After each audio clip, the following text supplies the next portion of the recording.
and a very good evening. We're live here on Always Wolves Fan TV, the day after football came home. And I'm joined today by two amazing women. We've got Jess, who basically is part of the Wolves Women podcast, and she's also a budding footballer, and she was also a ball girl for the Lionesses. And we're also joined by Emma, aka sometimes known as the producer, in front of the screen for a change, and is also the Her Game 2 ambassador for Wolves. Straight away, we've got loads of people saying hello in the chat, which is fantastic.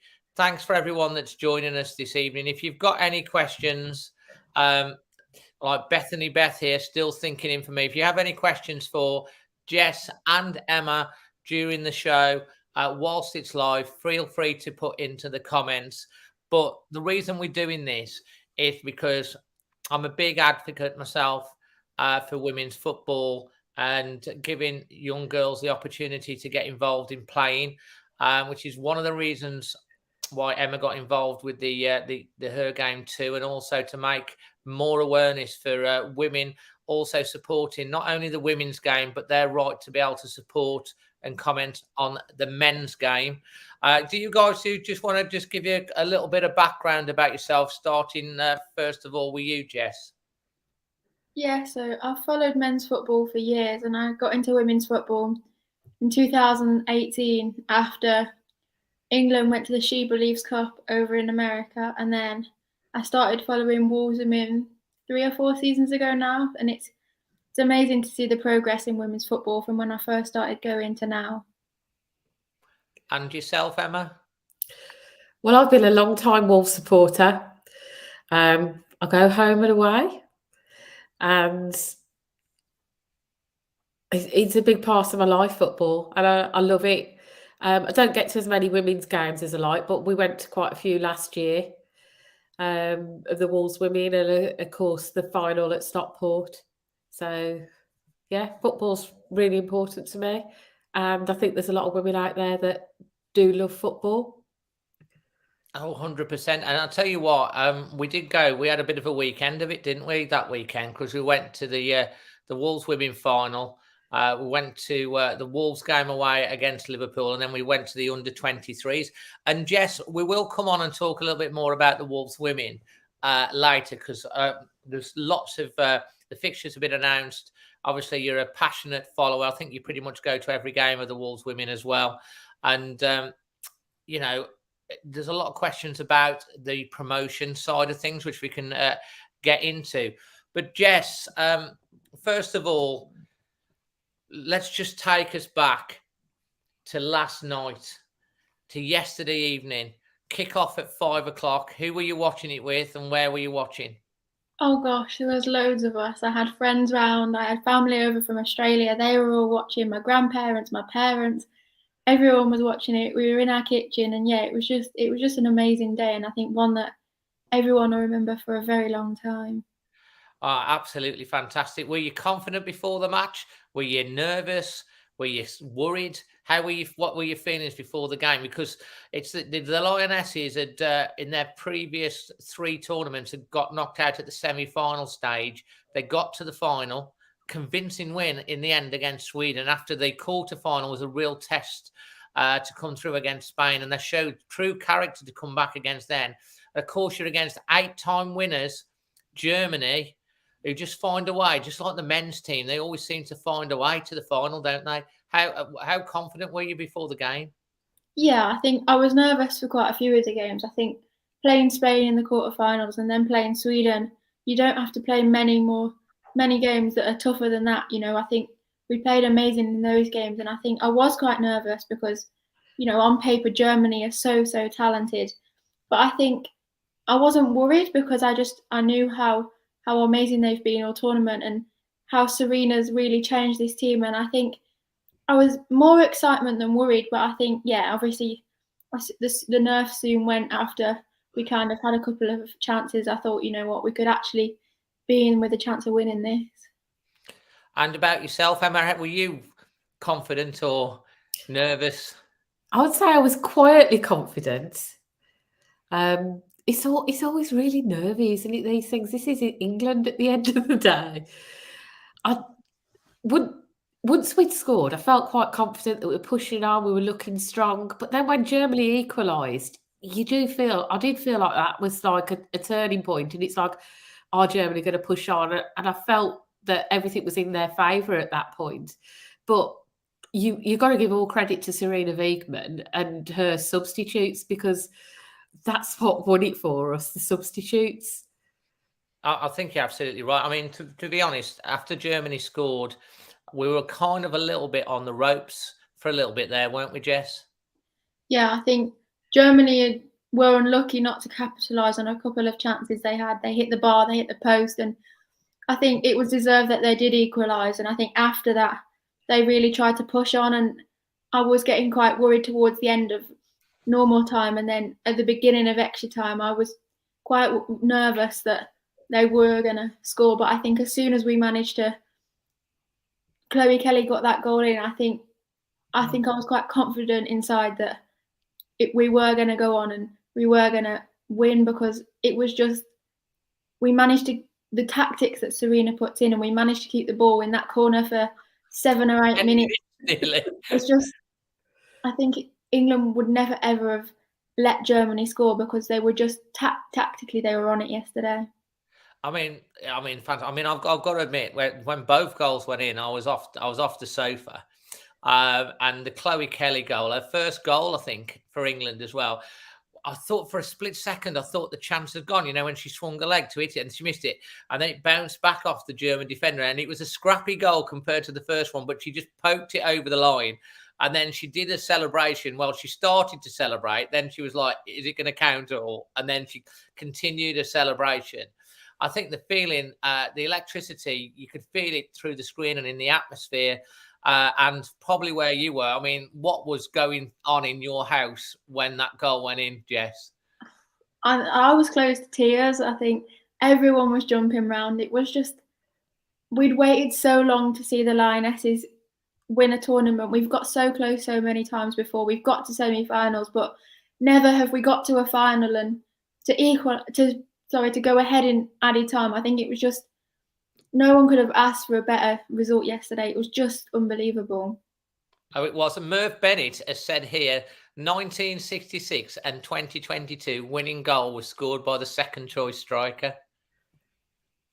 Amazing. Emma, you were going a little bit crazy when that second goal went in. But the one thing that you commented through the game, as Jess has mentioned, is the game management at the end of that game. I mean, Germany didn't, for keeping the ball and keeping Germany penned into their own half for 7 minutes, never really had a chance, did they? Exactly. And I think that's something the men's team failed to do, is that game management in the big tournaments. And I think the ladies really showed the men how it's done with the game management in that occasion. But, I mean, we've just got to give a shout out to Chloe Kelly, and I love the goal celebration. I know the German press aren't very happy with her goal celebration. They seem to be offended by a sports bra. But I think we just got to look at that. It was iconic and also a feminist statement. And I love it. And I love everything that it stands for. Yeah, I mean, it was fantastic, to be honest. I mean, the German press, as you say, one of the other things I think you mentioned, that they said England were dirty. Yeah, cheats. Look at, you can just see when Jess there, I thought it was the other way around. They were the dirty players. I mean, it was commentated on the game how they were trying to roll the England players up. And you saw that early doors. Who was it that got booked early, the midfielder? Georgia Stanway, yeah. And it was a big statement of faith in the manager that she must have had a word with her at half time, and how she managed to control her tackles and not get that second booking. And she kept her on the pitch. But you could see that the German players, and they have got tournament experience, they're savvy, how they were trying to get under the England players, the Lionesses' skin. And for the German press to say it was the other way around, I'm like, that's bad. Sour grapes to me, that sounds like. Well, they've got to put some sort of spin on it, haven't they? They didn't win. They used to winning, Germans. Absolutely. Now, Jess, we're going to talk about obviously the whole tournament and what it has meant for you as you're 15, right? Yeah. And you play what position? I'm a midfielder. You're a midfielder. So you're playing the midfield of and who's your team? Worley Juniors. And you've been training tonight 7 till 8, have you not? Yeah, I just got back in. What was the feeling at training tonight? Everyone was absolutely buzzing. I think when I first started watching women's football, not many of my teammates did. 1 or 2 maybe watched the odd game, but I think 90% of our team watched it yesterday, and everyone was ecstatic. We got to training. People said they were crying. Some people's voices were a bit gone. The parents were all ecstatic. It was just everyone really, really enjoyed yesterday, and I think the whole tournament as well, not just yesterday. People have been so invested in it that would otherwise not have watched women's football before. I mean, I could imagine when you said earlier about like not going to train, I was like, you need to go tonight and be with your mates after that, because as a training session, every one of those players that are Worley Juniors, every single one of you can look up to those as like heroines, as something that you can aim for. And I think you tell me, you may or may not know, but I would not be surprised if Worley Juniors and Worley have already had loads of phone calls of girls and parents wanting to get them signed up. Yeah, definitely. I looked on their social media probably half an hour after England had won it, and there was already probably 5 or 6 parents commenting, asking if they had any availability for their daughter who was a certain age or something. But Worley are really good, and they've put so many things in place to give girls a platform. They're the biggest football club in the Midlands for girls, and we've had a couple of players that have gone on to play for their country. Lily Simpkin, she plays for England under 17s, under 18s. Wow. Chloe Williams, she plays for Wales senior team. They really put women's football on the map And they've come through Worley. Yeah. Well, that's a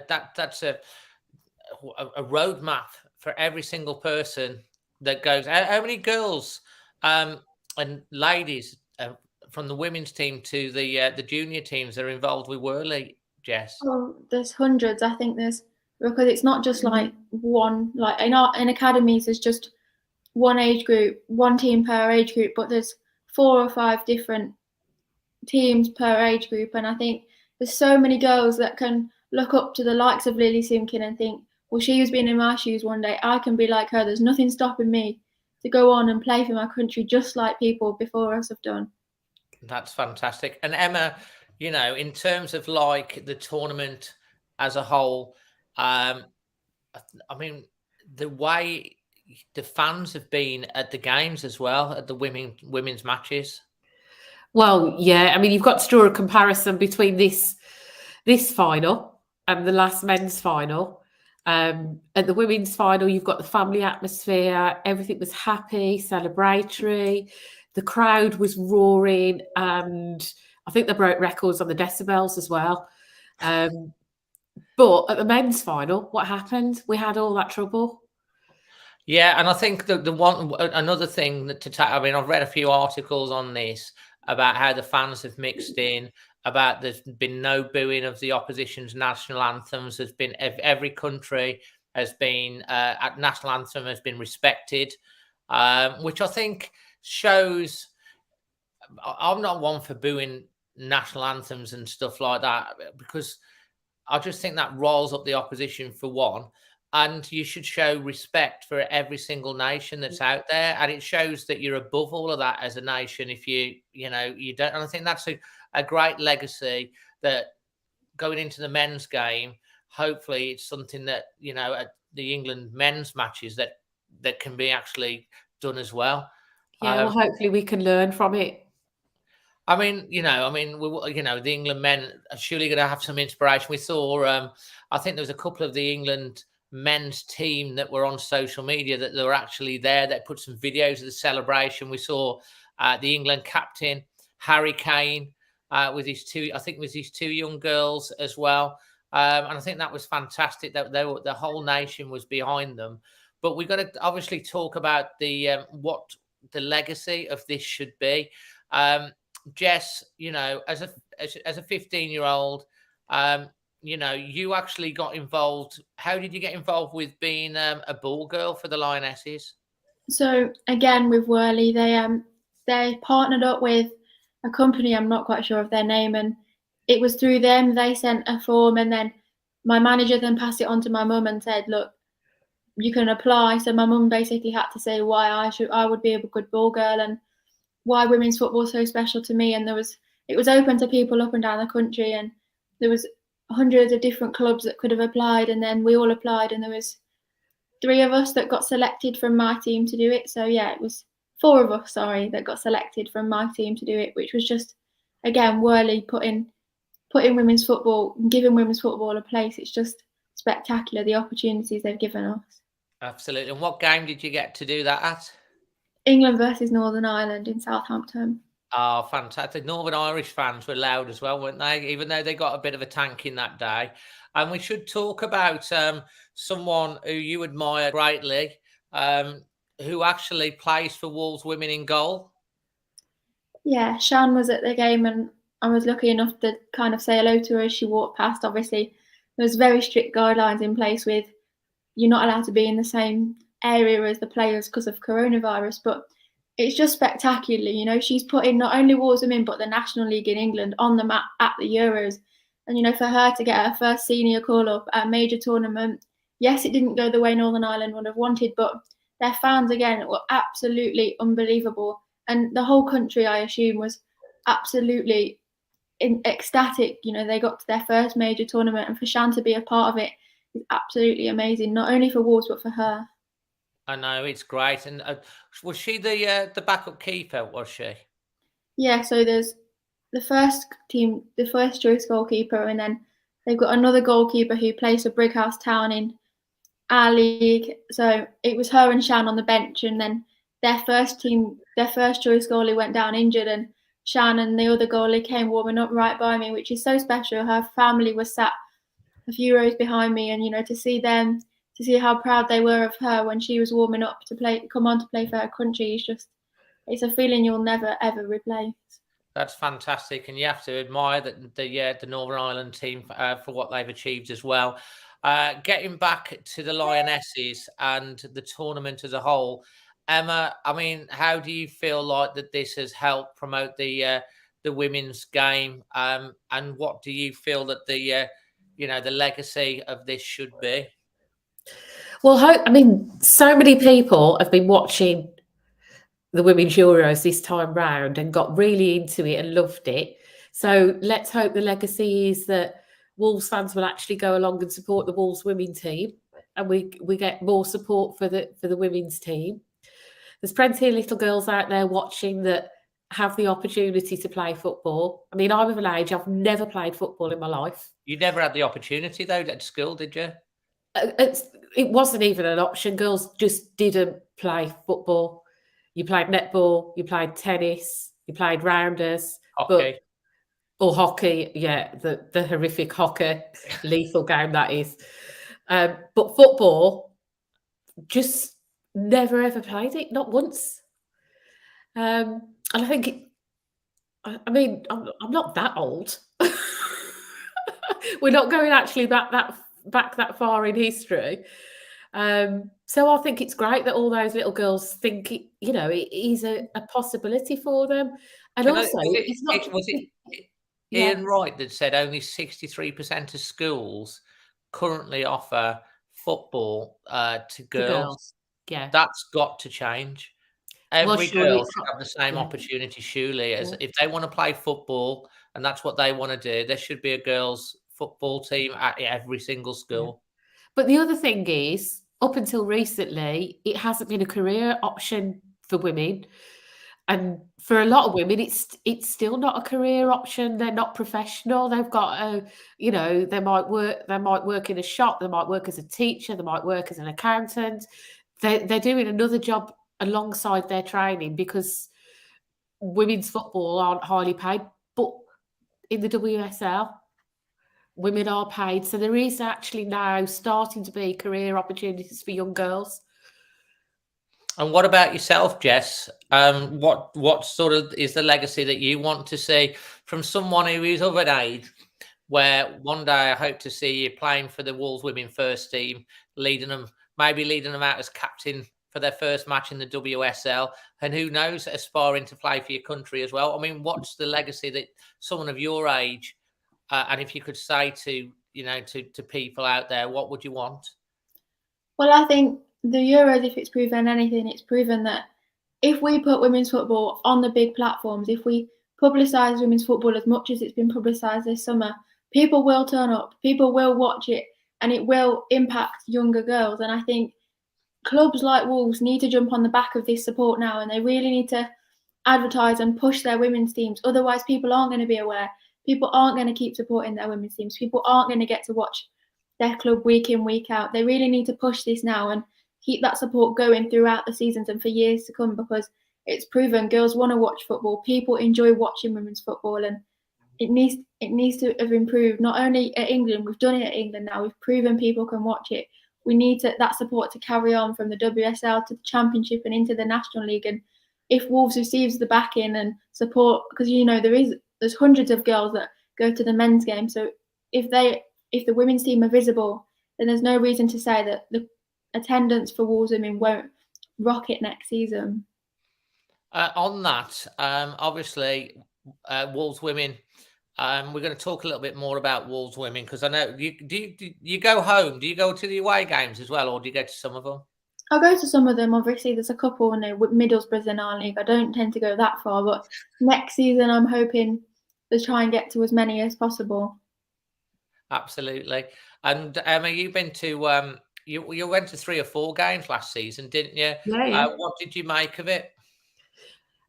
I do think it's very different to the men's game. The experience of being there, it's a different atmosphere, but it's great for families, and obviously it's a lot more affordable for families. And Jess, Wolves women were at Castlecroft last year, obviously in Wolverhampton.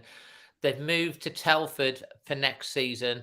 What are your general thoughts on that? I think it's a positive move in terms of showing where the club wants to take women's football, because realistically, we outgrew Castlecroft towards the end of that season. There's been numerous times where we had to park down a housing estate because the parking just wasn't big enough for the fans that we were able to generate and get to games. And I think in order for Wolves women to be able to grow at the speed it wants to grow, it needed to move somewhere. And Hednesford Town is taken by West Brom.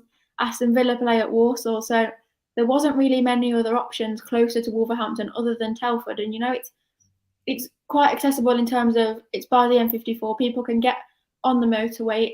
It's a nice ground, and I think it'll fit Wolves women perfectly. And I mean, Telford for us isn't so far. Actually, it's probably just as close as it is for Castlecroft. Emma, what do you feel about it moving to Telford? I think it had to happen. The ground, obviously, we know the issues with the ground that they were using. It didn't meet the standards if they got promoted. But it's just about general development of the women's game. To move forward, we've got to have better facilities. I mean, as much as the stadium was a nice little stadium where we were before at the CKW, I mean, the ladies' toilets and facilities were particularly very good and very nice. The parking was poor. I mean, other than that, I mean, it was great, but it wasn't of the standard that Wolves women deserve. And there are a lot of people that have had a bit of a moan. You might have seen Wolves fans saying that Wolves women should be playing in Wolverhampton. I could have walked up to the stadium. Now I've got to travel to Telford. What would you say, Jess, to people that have that sort of view? And what other options are there do you think, for Wolves to keep Wolves women in Wolverhampton?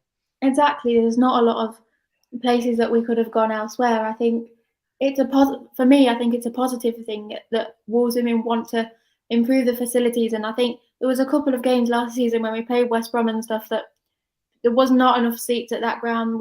People were standing all around the pitch, which is great. It proves that people do want to come and watch Wolves. But after a home Euros, the attendance is only going to increase. And I think we outgrew that ground last season, so we would have completely outgrown it this season. And at the end of the day, the club can only do so much. They can only play at venues that are already built. They can't magic something out the air closer to Wolverhampton. And I'm sure in an ideal world, we would all like a venue like Man City. You've got the setup that they've got with the women's team and the academies team stadium literally a stone's throw away from the men's team, but it's not possible at Wolves. So I think Telford's a good ground, and I hope that people don't lose interest in Wolves women just because it's a bit further away for them.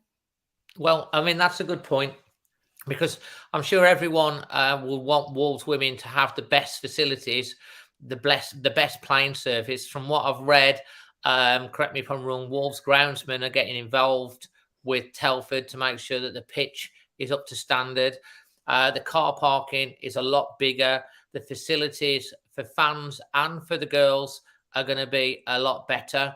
And yeah, it's a little bit further out, but we want them to be playing at the best facilities. The only other option really for Wolves is either, like you say, build their own stadium, which could be used by the Wolves women and the under-23s, aka City, and find a piece of ground. That's going to cost money. Or work with a ground like Bilston and have a partnership with someone like Bilston, where Bilston basically let Wolves take it over and invest in the infrastructure of a ground that's already there.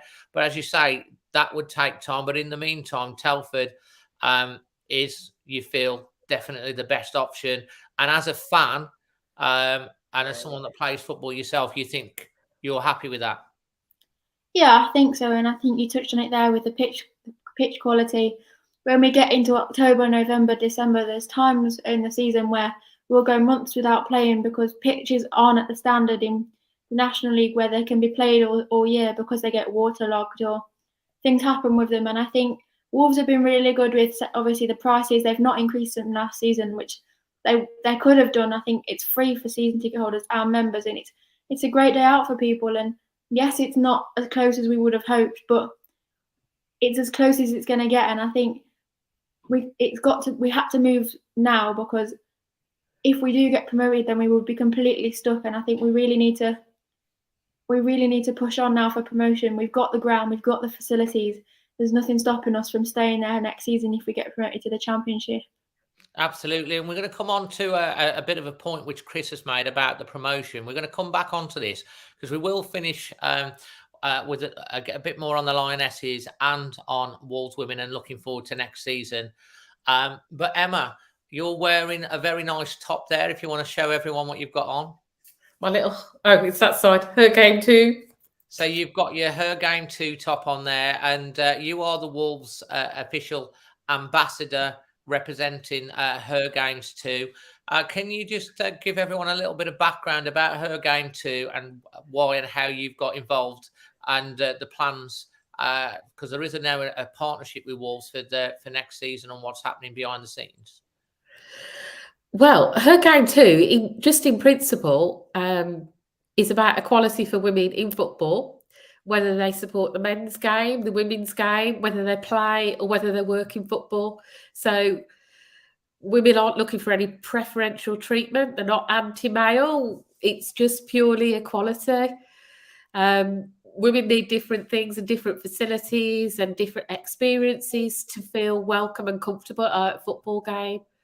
And that's what the Her Game 2 is all about, campaigning on getting that equality for women.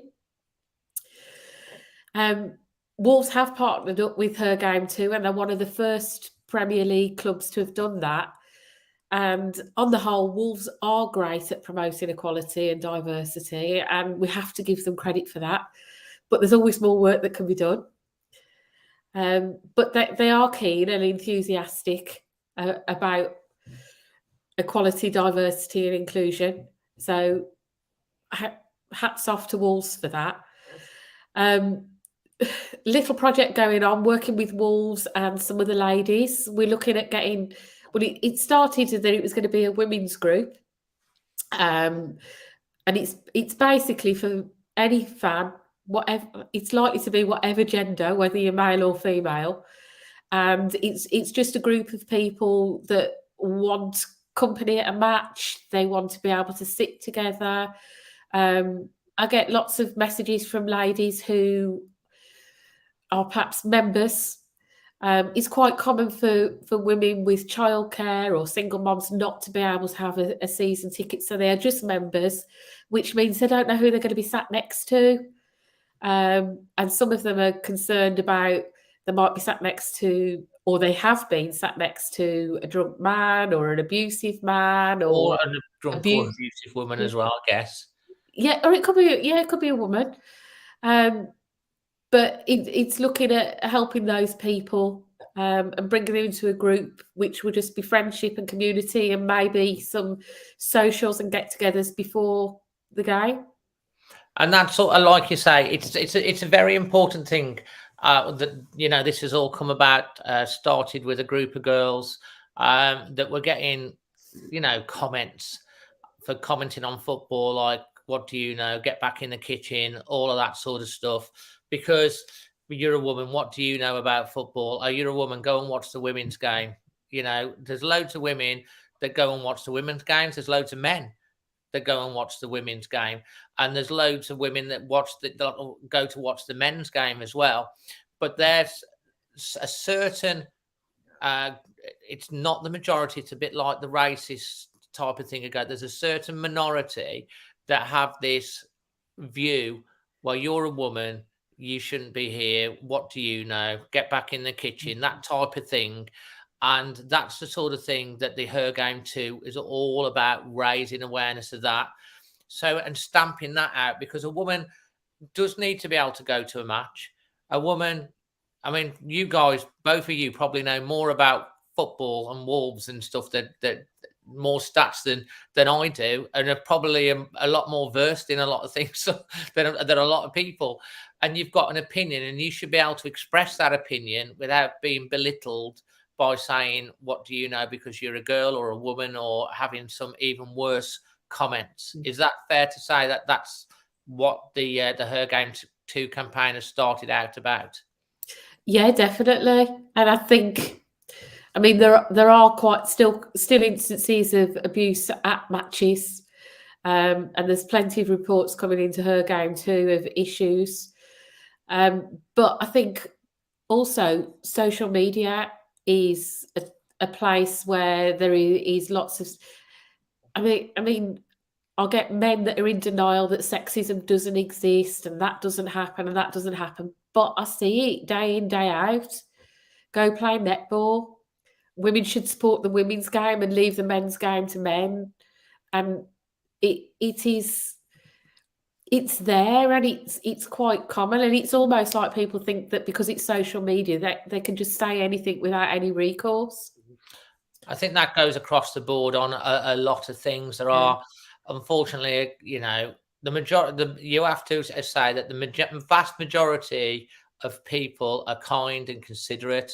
But you do get the Twitter warriors that on any subject, whether it's racism, whether it's your sexuality, whether, you know, it's being sexist to women, or just because they just don't like someone, they will sit and have a go and be vile and nasty.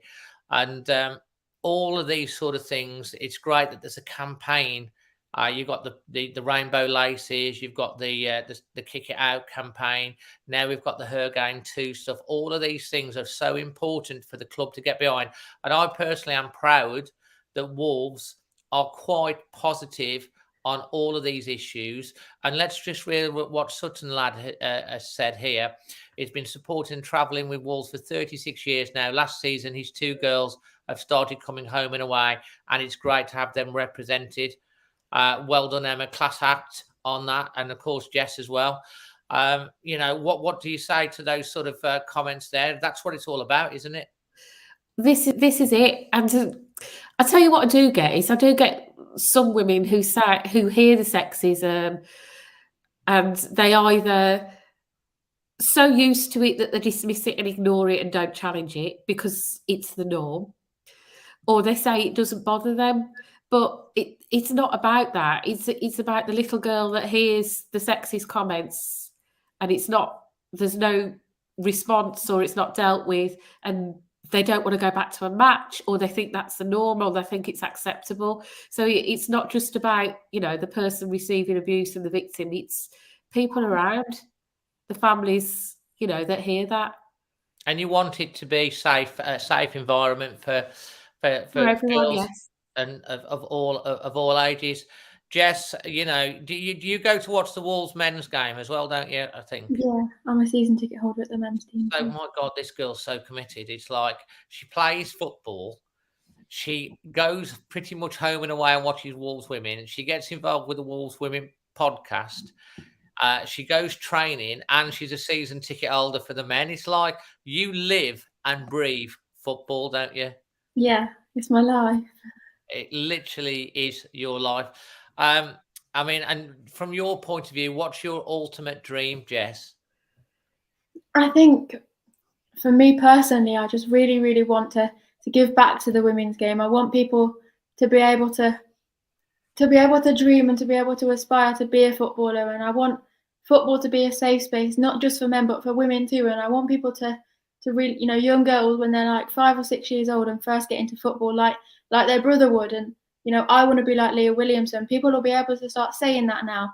And hopefully in a few years, we'll have people, and I'm sure there is now, people aspiring to be Anna Price, people aspiring to be Shan Turner. And hopefully on the back of the Euros, I really hope that this support carries on, and girls feel comfortable in football, and they feel comfortable to voice their opinions. Like Emma said, people get abused because they don't feel like they can give opinions on men's football, when actually that woman could be more knowledgeable on the men's football than a man could. There's no stopping them, and I really hope that women get a better platform in football, on the pitch and off the pitch. That's incredibly well said. Emma, before we get back onto the Lionesses and a little bit more on the Wolves women and a couple of the questions to finish off the show tonight, how can people get in touch with Her Game to Wolves? And if there's any ladies watching out there, all guys that are advocates for women in football, how can they get involved potentially with this group when it eventually starts up? Well, if they follow or message me on socials, it's on Twitter and Instagram. What's the Twitter? They're both the same. It's Wolves HGT for Her Game too on Twitter and Instagram. And my personal is Wolves Girl 1877. So look me up and get in touch if it's something that you think you'd be interested in. So there, I'll put it on the screen there, Wolves HGT on Instagram and Twitter. Get involved with that, because, there are big things coming, and, that we need ladies, women and girls of all ages to get involved with that to help Wolves take this forward. And I'm sure there'll be lots more interesting things coming forward on that over the course of the year. And thanks for giving everyone some insights on that, Emma. Back to Wolves women. Jess, there's a question that came up earlier. It really winds me up, this does. Why do they win the league and they're not automatically promoted for winning the league? They have to go to a playoff against a team who are, more professional, probably in terms of more advanced than Wolves are currently. They'll go down to 10 men, and they give a fantastic, 10 ladies, should I say, and they give a great account of themselves. But they've won the league so convincingly, but yet they've got to stay in the same league again this year. Is that fair? No, it's not. And I wish I could tell you why they have to do it. It's completely ridiculous that you don't win a league and you win a league and you don't get promoted. And there is stuff that's come into place now that next season it will still be the same, but the season after that, if you win the league, you'll get promoted. There won't be a playoff, which proves that people are investing in women's football. People believe that 2 teams should get promoted, and Southampton could have lost if it was our day. We could have easily beaten them if things had have gone our way a bit more. We really gave them a tough test, and it could have been anyone's game. And I think it's so disappointing, whoever's on the losing end, and for us it was sadly us this season, but whoever's on the losing end next season, or this season coming, it's disappointing for them because it hinders their development and the speed at which they can improve. If financially they're able to back their women's team, they're able to develop their side, then they should have the right to be promoted to a league that they should be in. And Wolves, we've proven that letting the women train at Compton and backing them, it's paid off and we won the league. And for them not to get promoted is devastating for the players and for the fans. Absolutely. I mean, what are your thoughts on that, Emma? Well, it seems only fair that if you win your league, and it's a much fairer test because it's over a longer period of time than just 90 minutes. So they are looking to address it, and it will change in the future. Although I think it's not. You said it's not this season, didn't you, Jess? When is it coming in, Jess? Is it actually happening, but not this season? Yeah, so we'll play this season with the same rules as last time. So it'll be a playoff. So whoever wins the Northern, whoever wins the Southern, and then when we go into the 2023-2024 season, whoever wins the Southern, whoever wins the Northern will both get promoted. But why haven't they brought it in sooner? It's like, why haven't they gone, let's change it for this season? Why has it got to take a year for that to happen? I really, really wish I could tell you, but it's ridiculous. But at least I suppose they've addressed it and they've said, it will change for the future. Why it's taken so long, I don't know, but I suppose we have to take the positive in that in a couple of seasons it won't happen. It does seem that Wolves women seem to have this thing with getting promoted. I mean, first season, they're in the division below, they run away with the league, COVID struck, wiped the season out. Then it happened again, wiped the season out. Eventually they got promoted because they had a great run in the FA Cup. They went up last year, got in the division below the Championship, won the league, lose a one-off game, and then they've got to do the same. It's it's like they're trying to keep them down, but knowing the Wolves women, they'll bounce back even stronger and more determined this year. What have you heard? Have they brought in any new players? The fixtures are out. What are your thoughts ahead of the new season?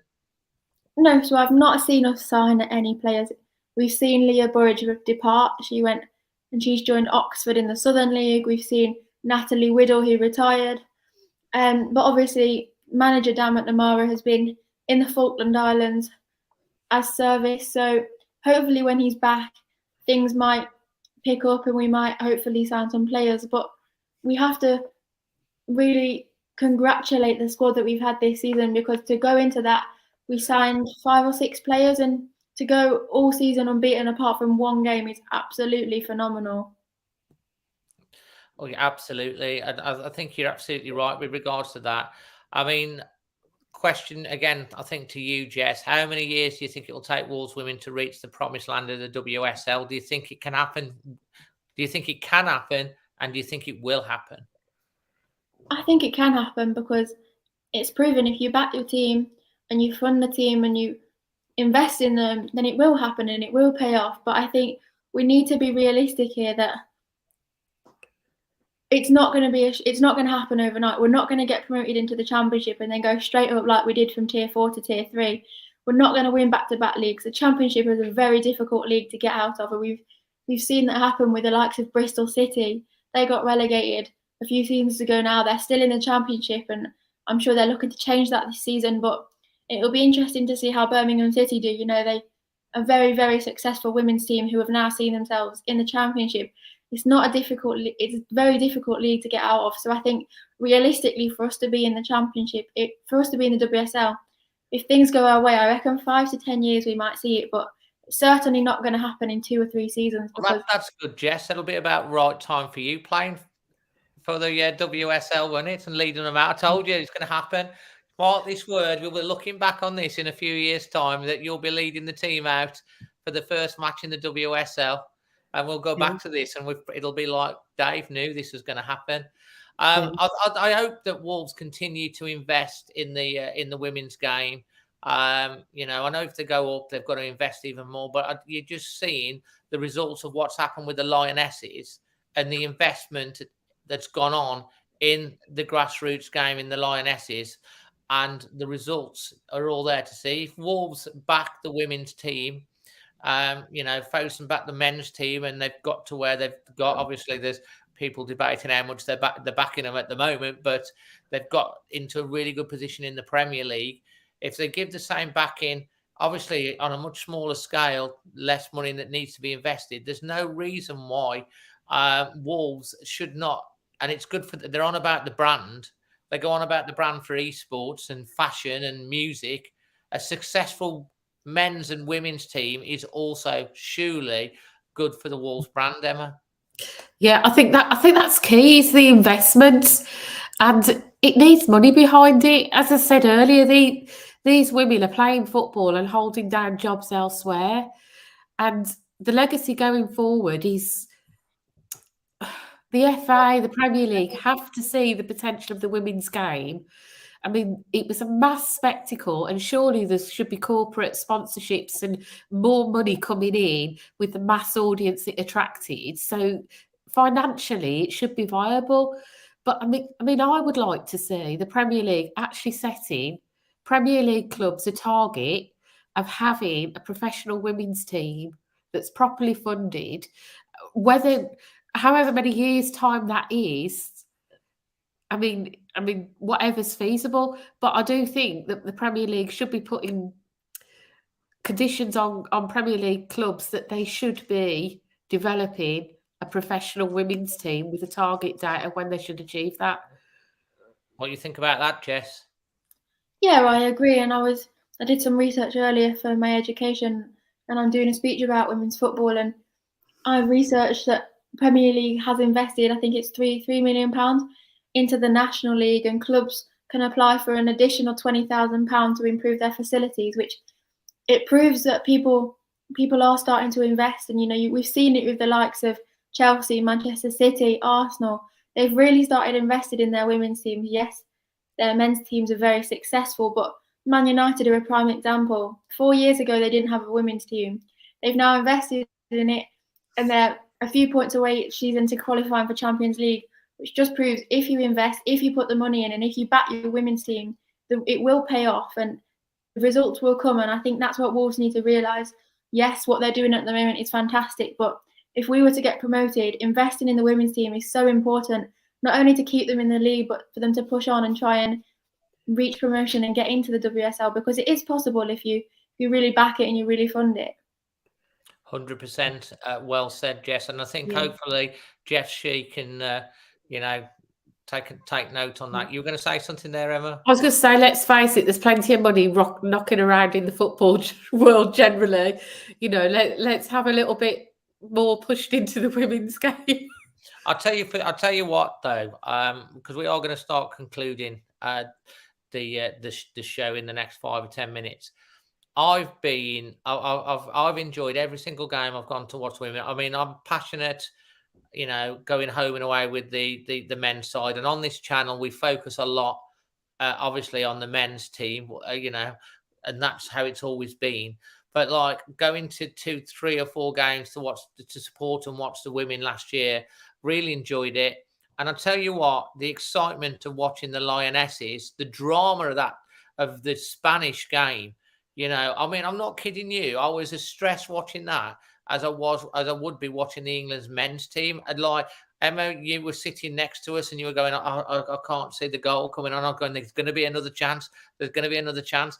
And the bravery to get to win the header. I don't know who it was that won the header. And then it dropped down. And who was it? Alessia Russo. He knows these things, And then the finish, and then to come back, and then to the goal. The winning goal was incredible. It was like I was watching that goal in the Spanish team when she was running down the pitch, and I was going, pass it wide. I was thinking, pass it wide for the overlap. And then she just hit it, and it went boom in the back of the net. And that was the key game, wasn't it? Because the Sweden game, they're under the cost, and then they just, when they get a goal, they seem to grow confident. But you saw the will to win, the teamwork, the spirit, and they brought the whole nation with them. And I think what the thing that we've got out of this is that there are more people now appreciating women in football, women supporters, going to games, and that the game can be entertaining and they can be full of drama and twists, just like the men's game. And I'm thinking like what you say, Jess, that there'll be more people wanting to go and support local women's teams, as well as obviously the support for the men's team. And I think one of the things we say a legacy will be that we hopefully see attendances go up next season across the board in all divisions for all walks of life in the women's game, but of course for Wolves women. Jess, are they going to win the league next year? I think it will be more difficult this season. I think clubs are starting to invest more. Burnley, we've seen it. They've pledged they're going to start paying players. So I really think it will be more difficult. But if we manage to get a couple of signings and we turn up and we perform just as well as we did last season, then why not? You know, they absolutely blew all expectations away last season. Within the first few games, we never would have expected for us to do as well as we did. So why not? Why can't we go on to win it again? Oh, well, let's hope so. And let's hope they win the playoff. We're going to come back to the Lionesses in a second. I'm just going to go on quickly onto the men's team because you both like season ticket holders. Head of Leeds next week. Emma, how are you feeling? I think we had some good pre-season games. We saw some great football. I don't think the opposition was all that, so I don't really know what to expect at Leeds. I think Leeds is just going to be a totally different test to what we saw in pre-season. So who knows? Concerned that we haven't got a striker. Some people are worried we're going to be in a relegation battle. I mean, right now, gut feeling, where are we going to finish? Mid-table. Jess?